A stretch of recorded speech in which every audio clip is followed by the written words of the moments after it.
¿Qué tal? ¿Cómo están? Bienvenidos a Sin Vueltas, en una jornada donde tenemos un fin de semana con expectativas, ¿no? En lo nacional, con las elecciones, interesados en conocer, ¿no? Finalmente lo que pasaba en la categoría de diputados nacional en la provincia, pero todos el país mirando los resultados electorales nacionales, porque la nueva conformación, por lo menos ahora definiendo los candidatos que van a ir en las generales de la Cámara de Diputados y la Cámara de Senadores, mueve muchas expectativas, ¿no? El gobierno nacional buscando tener mayorías en ambas cámaras y la oposición buscando limitar y ponerle un freno al gobierno nacional.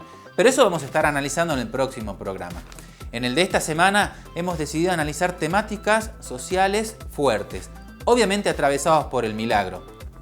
Una de las fechas con mayor significancia en lo social, en lo anímico, en lo emotivo para todos los salteños, en una vuelta del milagro a las calles, limitado, acotado, pero bueno, vamos a tratar de conocer un poco, ¿no? Qué significa este milagro en este año 2021, en una Argentina tan complicada en lo económico, en lo social, en lo político, con crisis dirigencial y etcétera. Así que vamos a estar hablando con el padre Dante Bernacchi, un histórico caminante de la época del milagro, pero bueno, ahora viviendo un milagro un poco diferente.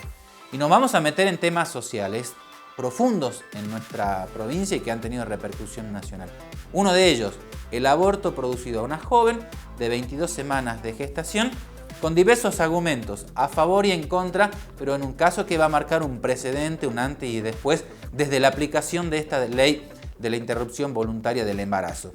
Pero también, mientras vivimos el tiempo del milagro, mientras profundizamos este tema que no está todavía definido y la justicia será quien resuelva, en Salta y en el país avanza un plan de vacunación, porque la pandemia sigue presente, ¿no?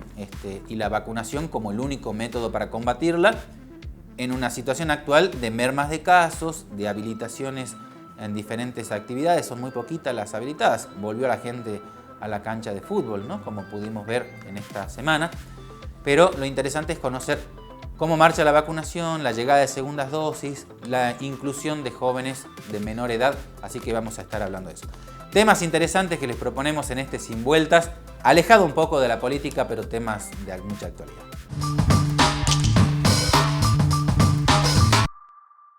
Bueno, en este Sin Vueltas, ¿no? De tiempo de milagro, tratando de no meternos tanto en la política, sino de analizar otras cuestiones más coyunturales o temas que tienen que ver con lo social.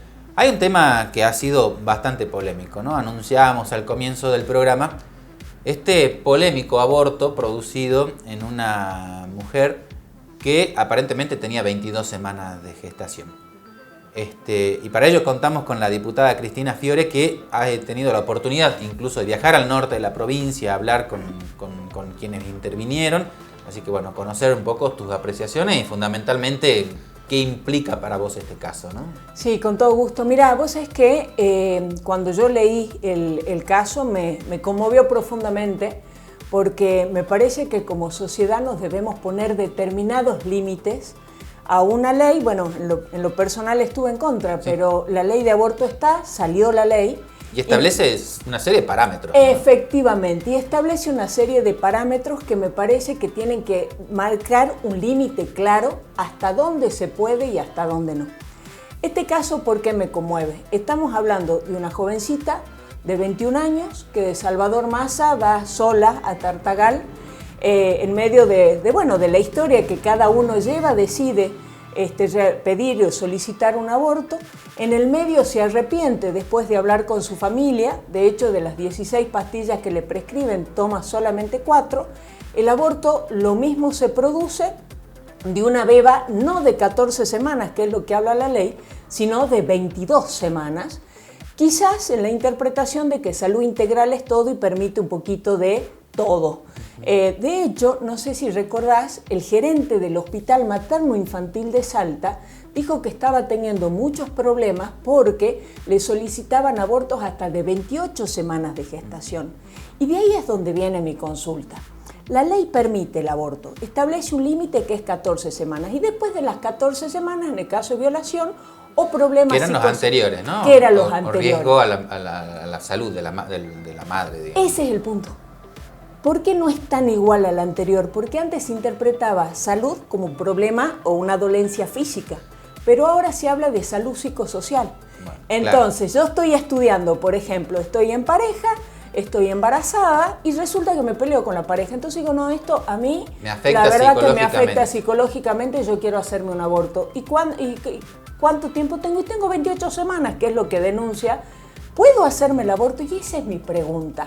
No corresponde poner un límite, es decir, el médico de que de repente se enfrenta con una mujer de 6 meses de gestación, 7 meses, 8 meses, que quiere hacerse el aborto aduciendo problemas psicosociales.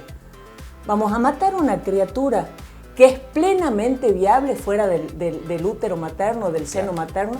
Eso es lo que yo creo honestamente que tiene que tener un límite. Me parece que no todo vale y que porque está la ley y a veces no tiene parámetros claros, me parece que lo que le falta decir a la ley nos tendría que tener un poquito de una mirada más humanista, ¿no? Va a ser muy importante la actuación de la justicia en todo esto. Me sorprende mucho la actitud del Ministerio de Salud Pública de la provincia. Sí, porque dijo que estaba todo dentro de lo permitido. Bueno, a mí me parece que si está todo dentro de lo permitido y está actuando la justicia en el medio, es que evidentemente hay dudas que tienen que ser despejadas y esas dudas podrían implicar la comisión de un delito. Entonces me parece que lo más prudente, al menos, creo yo que siendo un organismo dentro del Estado, creo que lo más prudente hubiera sido simplemente decir, bueno, estamos a lo que diga la justicia y vamos a colaborar y vamos a ayudar con la justicia, que este caso se esclarezca y que determine la justicia cuáles son las responsabilidades del gerente del hospital, de la médica y demás, en lugar de inmediatamente ponerse de un lado o de otro. Yo creo honestamente que un Ministerio de Salud no debería estar ni de un lado ni del otro, simplemente esperando qué es lo que determina la justicia y actuando en consecuencia, ¿no? Ahora, esta médica, Miranda Ruiz, ¿no? Es el nombre. Sí. 38 años, residente, dice todavía, o sea, está haciendo las prácticas de medicina, no es salteña, está en Tartagal hace 2 años. Llama la atención, ¿no? Su fervor no en defenderse y en conmoverse por un caso, sino parece hasta que militara para una cierta orientación, digamos, ¿no? En este caso. Pues es que a mí lo que más me llama la atención es que que este tema está muy ideologizado y que muchos toman el aborto como si fuera un triunfo. A mí me parece honestamente que el decidir respecto a un aborto debe ser una decisión bien dura. Me parece que no es algo que una mujer dice, ay, ¿sabes qué? Voy a abortar y que qué bueno y que de acá no pasó nada. Me parece que debe ser una decisión dura, penosa. Me parece que no hay motivos de celebración. Sea cual fuese el resultado, nunca es un triunfo. Yo creo que nunca es un triunfo, creo que nunca es una alegría y hasta me choca, te diría, que existan algunos profesionales o militantes del aborto, que cada aborto es como un trofeo y estamos hablando de una muerte, o sea, me parece que son decisiones difíciles. Yo respeto a la madre y ese tema lo dejo total y absolutamente afuera. Creo que en eso uno no es quien para juzgar ni para meterse. Ahora, del otro lado lo elevan como si fuera un triunfo y eso es lo que duele. Además, con relación a la médica, también la justicia va a investigar muchas cosas, porque no solamente es residente, sino que es residente en medicina interna. O sea, no está en el ámbito de la ginecología y demás. Y estamos hablando acá del aborto de una beba de 22 semanas. Es decir, mientras va pasando la etapa de gestación, cada vez es más difícil realizar un aborto simplemente tomando una pastilla. Claro, ya es decir, podría requerir una intervención, digamos, quirúrgica. Efectivamente, puede requerir una intervención y ella demás. No estaría capacitada para dilucidar. Efectivamente. Muchas gracias, Cristina. No, gracias a vos. Bueno, y seguimos hablando de temas sociales, en este caso, otro tema que preocupa a muchos. Teníamos este caso de los abortos y nos metemos con casos de femicidios.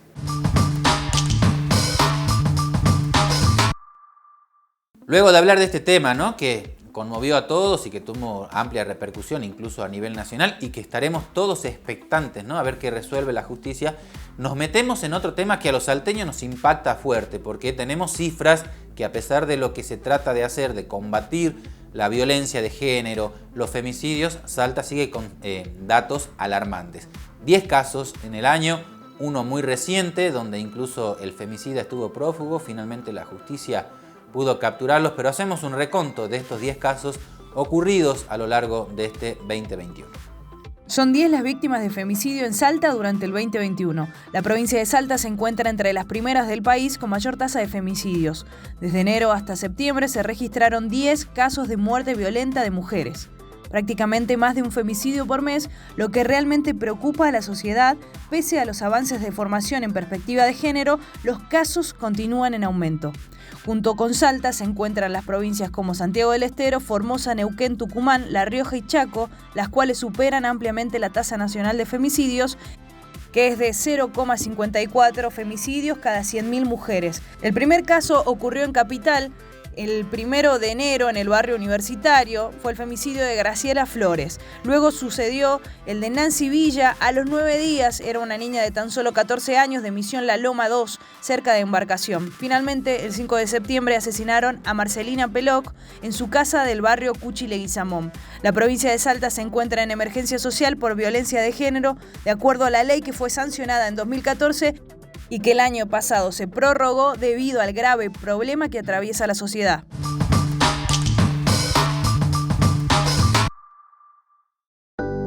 Edesa cumple 25 años y quiere celebrarlo junto a vos. Conectate y ganá hasta un año de consumo de energía eléctrica. Para participar, regístrate en la oficina virtual o descarga la aplicación Mi Edesa. Suma más chances adhiriendo a la factura digital y al débito automático. Bases y condiciones en edesa.com.ar. Edesa, 25 años conectados. Lo que antes nos demandaba días de trabajo, ahora lo hacemos en pocas horas. Gracias al nuevo equipamiento estamos optimizando las tareas municipales para que tengamos una ciudad más verde y limpia. Seguimos haciendo trabajos y obras de calidad para que Salta esté mejor. Estamos donde hay que estar, al lado de la gente. Ampliamos las unidades de terapia intensiva de los hospitales Oñatibia, Papa Francisco y ampliación y refacción del Hospital de San Antonio de los Cobres. Construimos junto a Nación el Hospital Modular en Cafayate y terminamos la segunda etapa del Centro de Salud de la Candelaria. Iniciamos las obras de ampliación de los hospitales Juan Domingo Perón de Tartagal, Dr. Oscar Costas de Joaquín B. González y Metán. Estamos en la etapa final de la construcción de un quirófano híbrido en el Hospital Oñatibia. Vamos a ampliar el Hospital San Bernardo, construir el Centro Sanitario de Frontera en Aguas Blancas y un nuevo Centro de Salud de Santa Rosa en Rivadavia. Gobierno de Salta, Gobierno presente.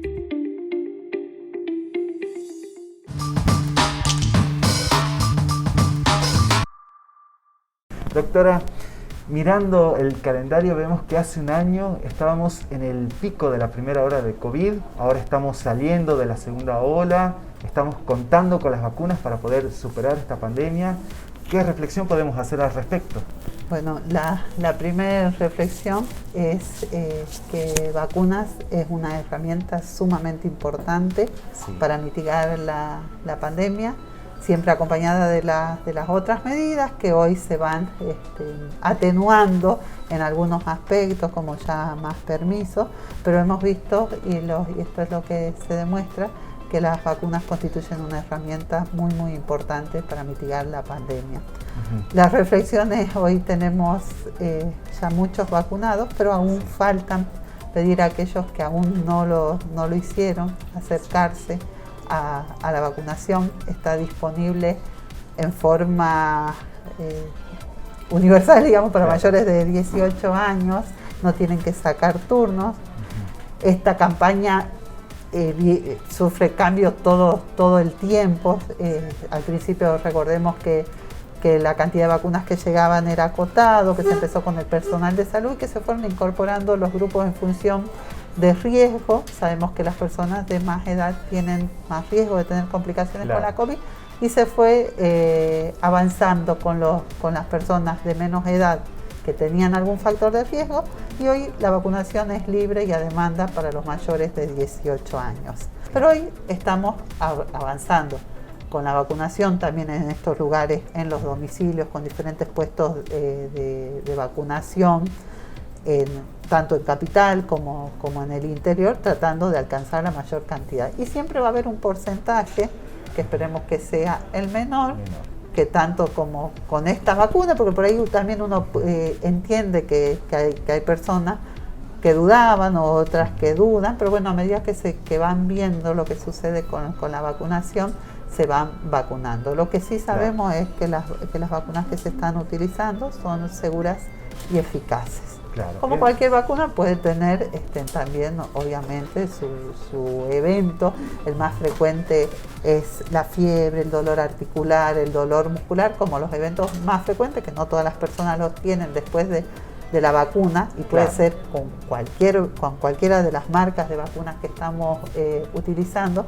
Pero la verdad que tener un día o 2 días de fiebre, o algunos dicen, pucha, estuve en la cama todo un día por la vacuna, es nada comparado a tener la enfermedad COVID. Y hay personas que esto refuta y dicen, pero si yo tuve COVID y no tuve nada, o sea, pasó en forma asintomática, pero vos podés contagiar a alguien que sí puede tener complicaciones. Y la verdad que con este virus todos los días, insisto en esto, todos los días estamos aprendiendo algo nuevo. Nadie sabe todo de este nuevo virus y estamos viendo incluso eventos o complicaciones a largo tiempo o que aparecen mucho tiempo después de personas que fueron asintomáticas. Claro. Entonces siempre es mejor prevenir. Y una forma de prevención es la vacunación. Pensando en este punto, doctora, han llegado ahora las primeras vacunas de Pfizer a la Argentina. ¿Qué novedades tenemos al respecto de cómo será su distribución, su aplicación acá en Salta? Todavía no tenemos la cantidad que vendrían a Salta, sí estamos atentos, hemos tenido reuniones técnicas con el equipo técnico del Ministerio de Salud de la Nación, para ver sobre todo aspectos de conservación, de logística, de aplicación. Sabemos por el Ministerio de Salud de la Nación que van a estar destinadas a completar esquemas y también a los adolescentes. En qué forma y de qué manera seguramente va a ser gradual y se va a ir anunciando e informando a medida que se consensúe. Sabemos que todas las vacunas para la aplicación se consensúa la modalidad y la forma, y en general, o viene siendo así, toda la nación marcha junta en este sentido.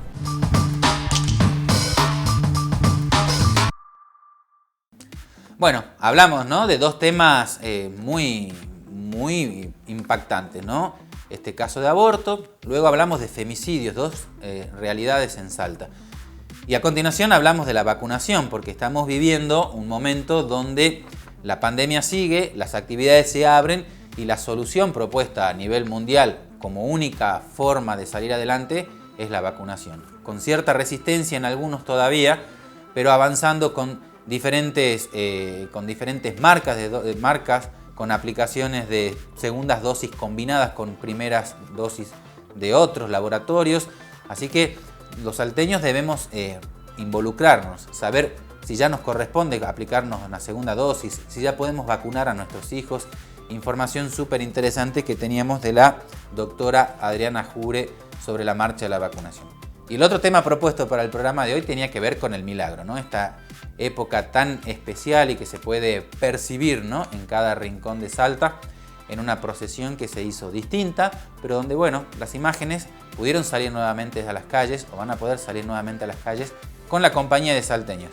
Quizás no en la masividad de otros años, pero sí allí en las calles para ver pasar las imágenes y vivir un milagro diferente.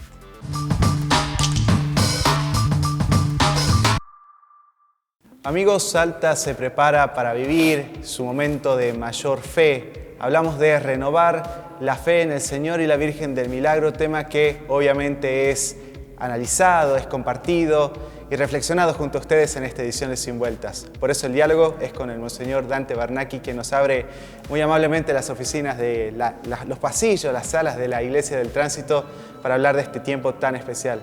Monseñor, como siempre, muchas gracias por este tiempo que nos da. Al contrario, gracias a ustedes por acudir a esta entrevista. Bueno, en definitiva, vos decías, ¿no? Este es un tiempo de fe.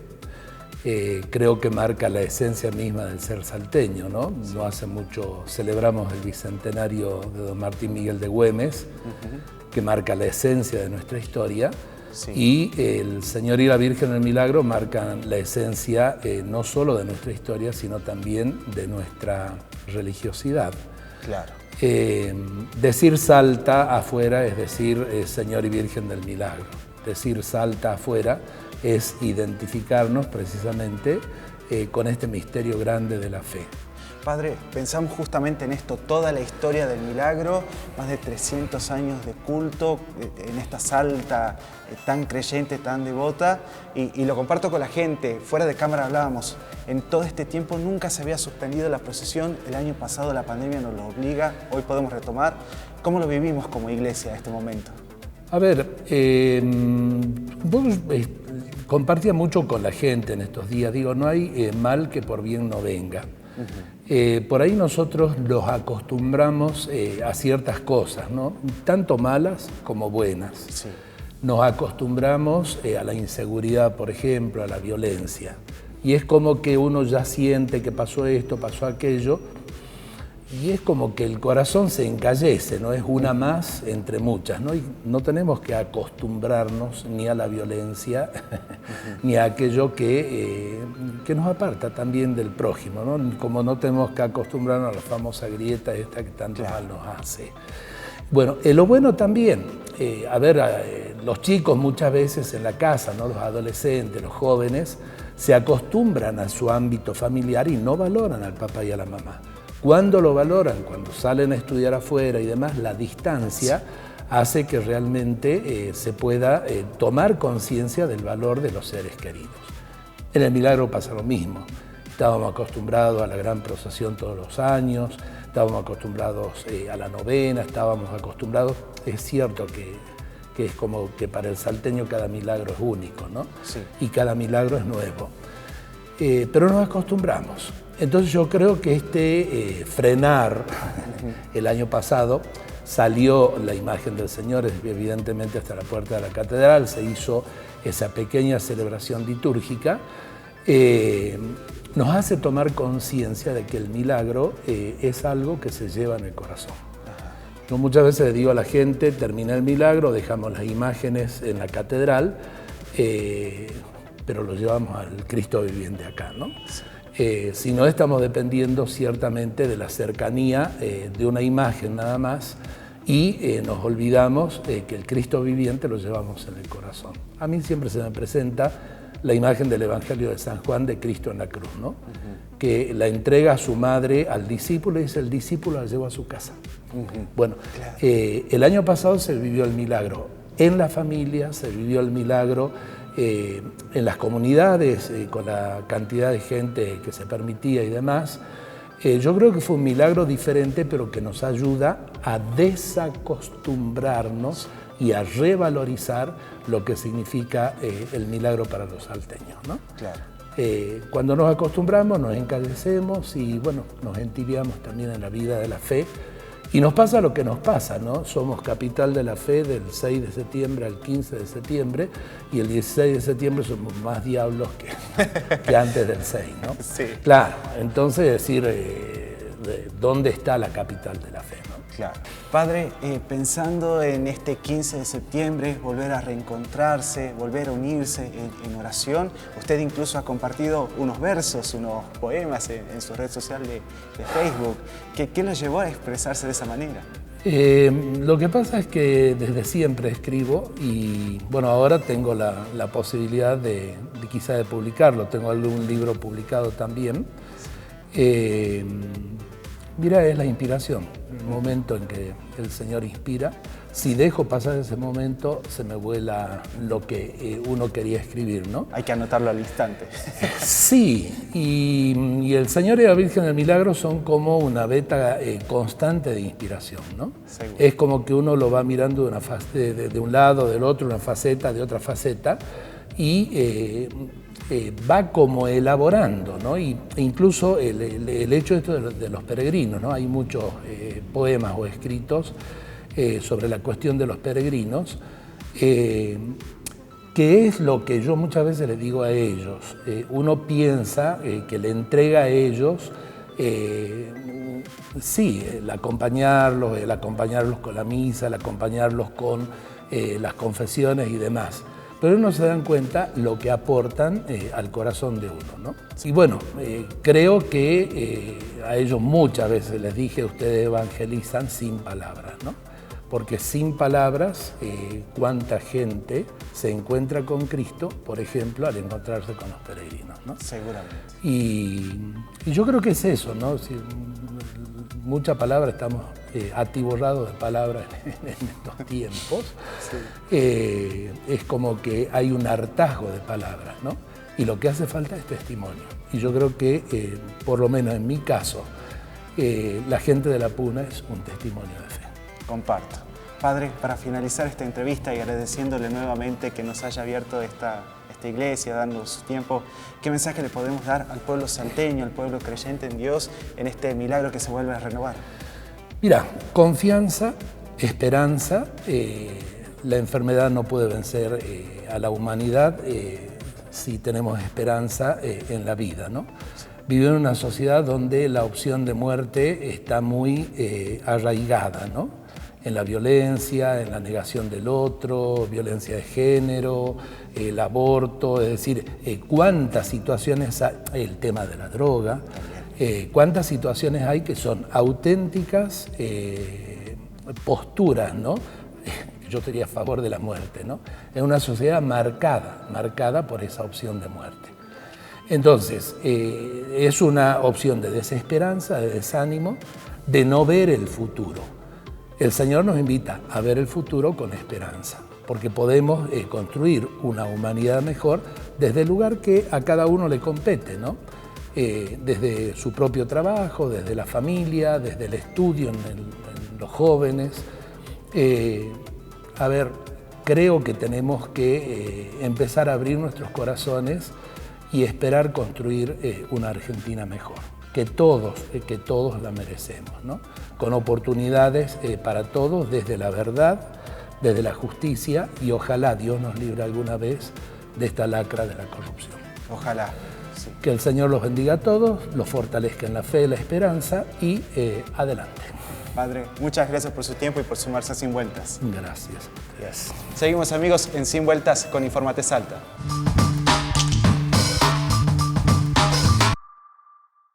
Domingo de elecciones, pero en Sin Vueltas hablamos de problemáticas actuales y vigentes.